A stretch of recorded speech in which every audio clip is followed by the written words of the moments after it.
করে। হরে কৃষ্ণ, রাধে রাধে। একদিন হঠাৎ নারদ মুনির মনে কৌতূহল জন্মানো, আমি তো সবসময় ভগবানের নাম করি, নাম করলে কি হয় আমার তো জানা নেই, নাম না করলেই বা কি হয়। নারদ মুনির মনে বিরাট প্রশ্ন জেগেছে। উনি তখন মনে মনে ভাবলেন, আমার পিতা তো চতুর্মুখে নাম করে, আমি আমার পিতার কাছে যাই। স্বয়ং ব্রহ্মাদেবের কাছে চললেন নারদ মুনি। নারদ মুনির বাহন কে গোমা? নারদ মুনির বাহন হচ্ছে ঢেকি। ঢেকিকে বলছে, চল রে ঢেকি, আমরা ব্রহ্মলোকে যাই। সেখানে গিয়ে উপস্থিত হলেন নারদ মুনি। ব্রহ্মার চরণে প্রণাম করে বলছে, পিতা, আমার মনে বড় একটা বিষয় জেগেছে। কি না, নাম করলে কি হয়, নামের গুণাগুণ কি, এইটি আমার মনের মধ্যে খুব কৌতূহল জেগেছে। তখন ব্রহ্মাদেব বলছে, আমি তো জানি না, নাম করতে হয় করি, আমি চতুর্মুখে সবসময় নাম করি বটে, কিন্তু নামের তো গুণ জানি না। তখন নারদ মুনির মনটি খারাপ হয়ে গেল। কোথায় যাব, কোথায় গেলে এই নামের গুণ আমি জানতে পারবো? তখন স্বয়ং ব্রহ্মাদেব বললেন, তুমি শিবলোকে যাও, তিনি পঞ্চমুখে সবসময় নাম করেন, তিনি যদি কিছু বলতে পারেন। নারদ মুনি ওখান থেকে চললেন কোথায় না, শিবলোকে। নারদ মুনি চলেছেন সেই শিবলোকে, যেইখানে স্বয়ং বাবা পঞ্চানন্দ ভোলানাথ আছেন। ভোলানাথের চরণে গিয়ে প্রণাম করে বলছে, বড় আশা করে আপনার কাছে আমি এসেছি। আমার মনে একটা বড় দুশ্চিন্তা সে দিয়েছে, একটা কৌতূহল সে দিয়েছে। বলুন, নাম করলে কি হয়? আমি তো সবসময় ভগবানের নাম করি বিনা যন্ত্র বাজিয়ে, নামের কি গুণ তো আমার জানতে পারছি না। তখন ভোলানাথ বলছেন, আমিও তো সবসময় নাম করি, কিন্তু নামের গুণ তো জানি না। তখন নারদ মুনি বলছেন, আমি কোথায় যাব, কোথায় গেলে নামের গুণ আমি জানতে পারবো? এই যে আমার মনে বড় আশা জেগেছে, আপনি কৃপা করে আমায় বলে দিন। তখন বাবা ভোলানাথ বলছে, যার নাম তুমি তার কাছে যাও, সেই বৈকুণ্ঠ ধামে যাও, স্বয়ং ভগবান সেখানে তো সবসময় বিরাজ করছে। নারদ মুনি ওইখান থেকে চললেন ঢেকিতে করে বৈকুণ্ঠ ধাম। গিয়ে ভগবানের চরণে প্রণাম করে বলছে, প্রভু গো, বড় আশা নিয়ে আপনার কাছে এসেছি। আপনার নাম আমি সবসময় করি, নামের গুণ তো আমি জানতে পারলাম না, নাম করলে কি হয়, নামের গুণ কি আমায় বলুন। তখন স্বয়ং ভগবান বলছেন, আমি তো নামের গুণ জানি না, আমার ভক্তরা আমার নাম করে আমি জানি, কিন্তু নামের গুণ তো আমি বলতে পারবো না। তবে আমি তোমায় একটা কথা বলতে পারি, তুমি সংযমনীপুরে যাও। কোথায় না, যমলোক, যেইখানে রবিসুত ধর্মরাজ যম বিরাজ করছেন, সেইখানে গিয়ে তুমি পৌঁছাও। নারদ মুনি ভগবানের চরণে প্রণাম করে ওইখান থেকে চললেন কোথায় না, সেই সংযমনীপুর। সেইখানে গিয়ে যখন উপস্থিত হলেন, ধর্মরাজ যম দেখতে পেয়ে তাড়াতাড়ি নারদ মুনির চরণে প্রণাম জানিয়ে ওনাকে সিংহাসনটি দিয়ে বসতে দিলেন। বসুন, কি মনে করে এইখানে আগমন? তখন নারদ মুনি বলছে, আমার মনে একটা কৌতূহল জেগেছে, যে নাম করলে কি হয়, নামের গুণ কি?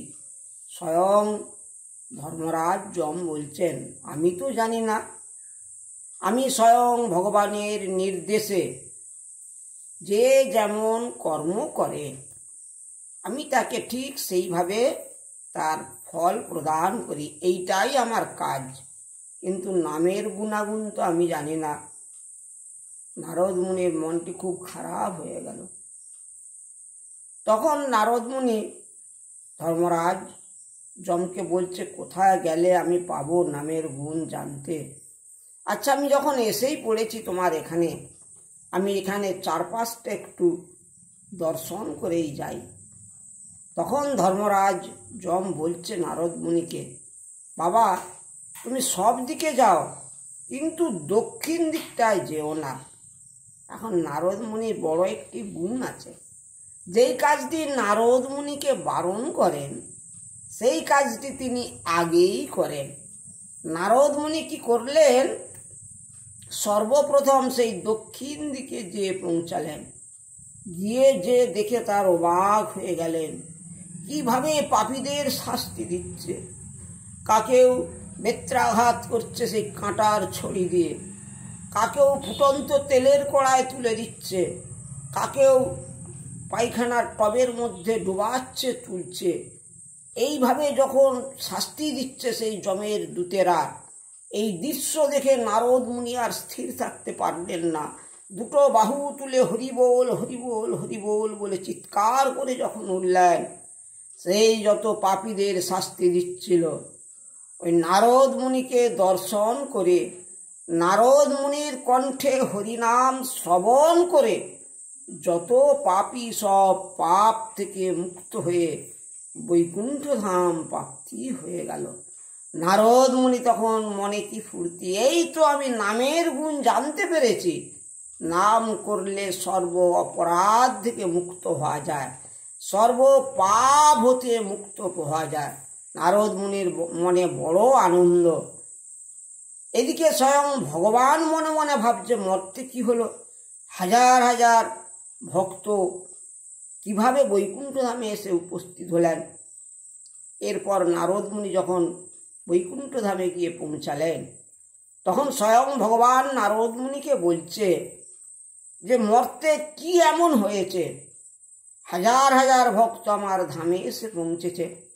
তখন নারদ মুনি বলছে, প্রভু গো, নামের গুণ জানতে গিয়েছিলাম আমি সেই ধর্মরাজ যমের কাছে। সেখানে গিয়ে দেখি যত পাপীদের শাস্তি দিচ্ছে, আমি দেখে আর থাকতে পারলাম না প্রভু গো।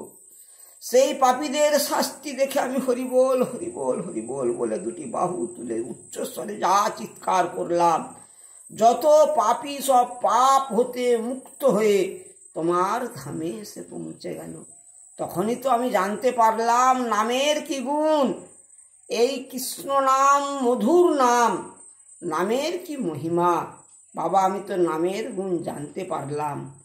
তাই বাবা, আমাদের প্রত্যেকের কর্তব্য নাম করতে হবে। কলিযুগে নাম ছাড়া গতি নাই বাবা।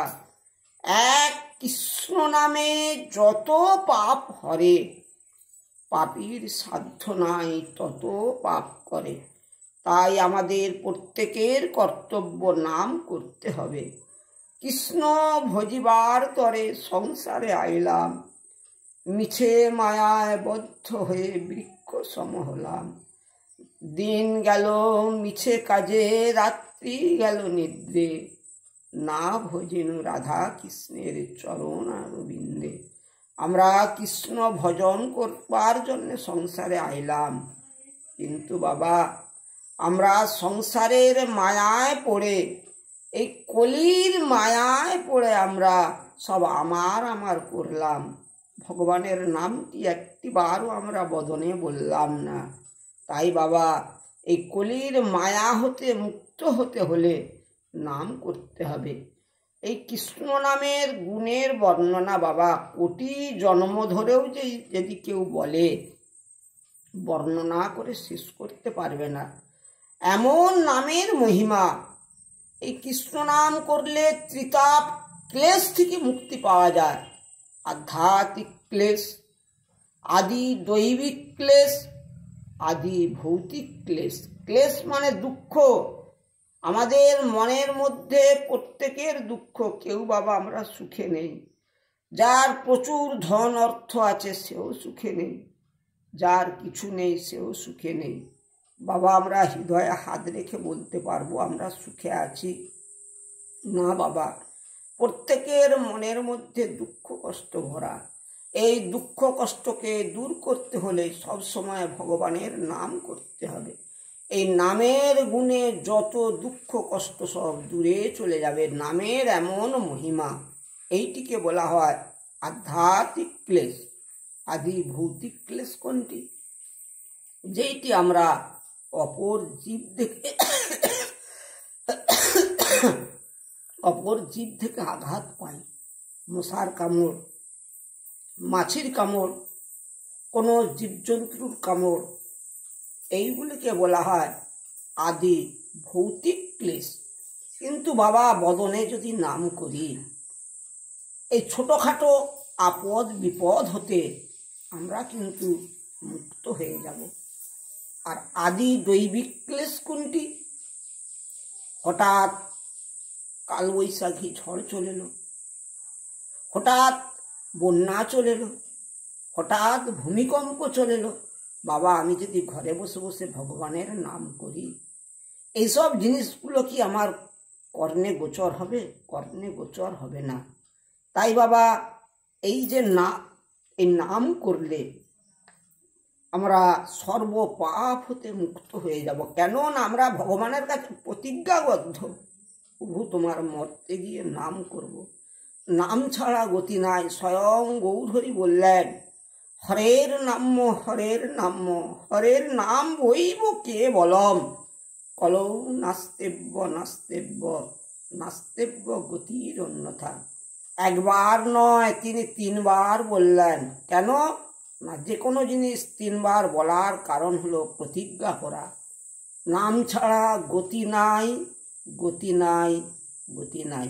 কেন নাই? কলিযুগে তো বাবা 3 ভাগ অধর্ম, ধর্ম মাত্র 1 পাদ।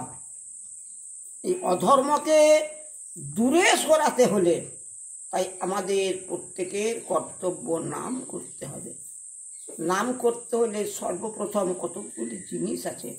কি না, সর্বপ্রথম গুরু চরণ আশ্রয় করতে হয়।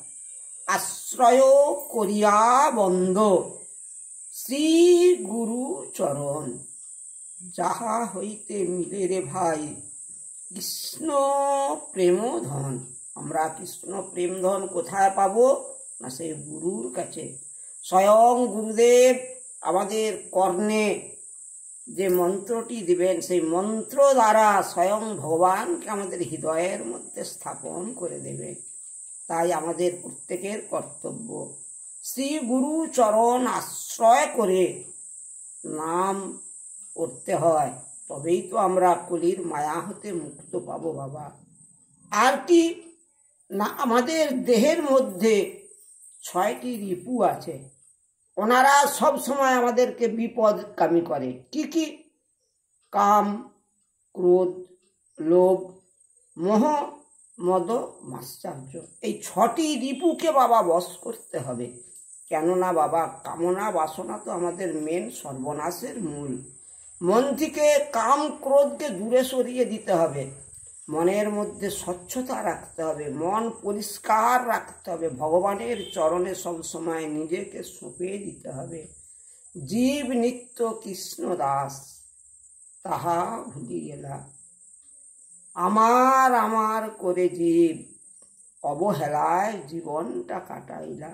বাবা আমি যে কার সেটা আমরা জানলাম না, আমি যে কোথায় ছিলাম তাও আমরা জানলাম না। আমাদের আগে বাসস্থান কোথায় ছিল? সেই বৈকুণ্ঠ ধাম ভগবানের চরণে। ভগবানের কৃপায় আমরা এই মানব জনম পেয়েছি বাবা।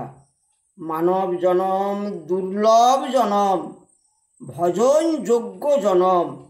বাবা আমরা সাধন ভজন করবার মতো সুযোগ পেয়েছে মানব জনম পেয়ে।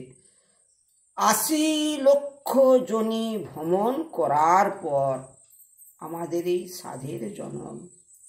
আমরা এই জনমকে অবহেলায় কাটিয়ে দিচ্ছি বাবা। তাই আমাদের প্রত্যেকের কর্তব্য, নাম ছাড়া গতি নাই। আমাদের মতো কলির জীবকে এই ভব মায়া হতে উদ্ধার করার জন্যে দাপর যুগের স্বয়ং রাধা কৃষ্ণ যুগল তনু এক হয়ে এই কলি যুগে এলেন গৌর রূপ ধরে, জীবেরও নিস্তারও লাগি নন্দসুত হরি, ভুবনে প্রকাশ হইলেন গুরুর উপধরি। তাই গৌরহরির নির্দেশ মতো আমাদেরকে চলতে হবে, নিজে আচরণ করে আমাদেরকে শিক্ষা দিয়েছেন। বাবা ভগবান যুগে যুগে আসেন, কিন্তু বাবা গৌর অবতারের মতো অবতার এর আগে হয়ও না আর হবেও না। তাই প্রত্যেকের কর্তব্য নাম করতে হবে, নাম ছাড়া গতি নাই। গৌরহরি আরো কি বললেন, তৃণাদপি শুনি চেন, মানে ঘাসের চেয়েও নিচু হতে হবে। তৃণাদপি শুনি চেন মানে আমাদের মন থেকে রাগ অহংকারকে সব দূরে সরিয়ে দিতে হবে, দিয়ে ভগবানের নাম করতে হবে। বাবা অহংকার তো পতনের মূল, আমরা তো অহংকার করে মরি। অহংকারে বাবা ভগবানকে বশ করা যায় না। ভগবানকে বশ করতে হলে কি চাই না, মনের মধ্যে প্রেম। নয়নের জলে যদি কেউ ভগবানকে একবার ডাকতে পারে, হা কৃষ্ণ আমি তোমার হলাম, দয়াময় তুমি আমার হ। ভগবান সব সইতে পারে, কিন্তু ভক্তের চোখের জল সইতে পারে না। তাই আমাদের প্রত্যেকের কর্তব্য সারা দিন রাতে 24 ঘন্টা সময়, 24 ঘন্টার মধ্যে আমরা ভগবানের জন্য যদি 1 ঘন্টা ব্যয় করি, তার কৃপাতেই তো আমরা মরতে এলাম। তাই আমাদের প্রত্যেকের কর্তব্য নামে রুচি আনো। গৌরহরি আরো বললেন, নামে রুচি, জীবে দয়া, বৈষ্ণব সেবা, এছাড়া আর গতি নাই। তাই আমাদের প্রত্যেকের কর্তব্য হরিনাম করতে হবে। বাবা আমাদের জন্য সহজ পন্থা এনে দিলেন। কি এনে দিলেন? 16 নাম 32 অক্ষর তারক ব্রহ্ম হরে কৃষ্ণ মহামন্ত্র নাম। হরে কৃষ্ণ কৃষ্ণ কৃষ্ণ হরে হরে, হরে রাম রাম রাম হরে হরে। তাই আপনাদের কাছে একটি মাত্র পথ, এই নাম। যেই নাম সেই কৃষ্ণ ভজ নিষ্ঠা করি, নামেরও সহিত আছেন আপন শ্রীহরি। এই কলিযুগে স্বয়ং ভগবান আছেন নাম রূপে। আর কি করতে হবে? বৈষ্ণব চরণে সেবা দিতে হবে। বাবা বৈষ্ণব অপরাধের ক্ষমা নাই। ভুল করেও জানো না কেউ কোনোদিন বৈষ্ণব চরণে অপরাধ করো। ভগবানের কাছে অপরাধ করলে, ভগবানের নাম করলে বা তবু একটু খণ্ডন হয়, কিন্তু বাবা বৈষ্ণব অপরাধের ক্ষমা নাই।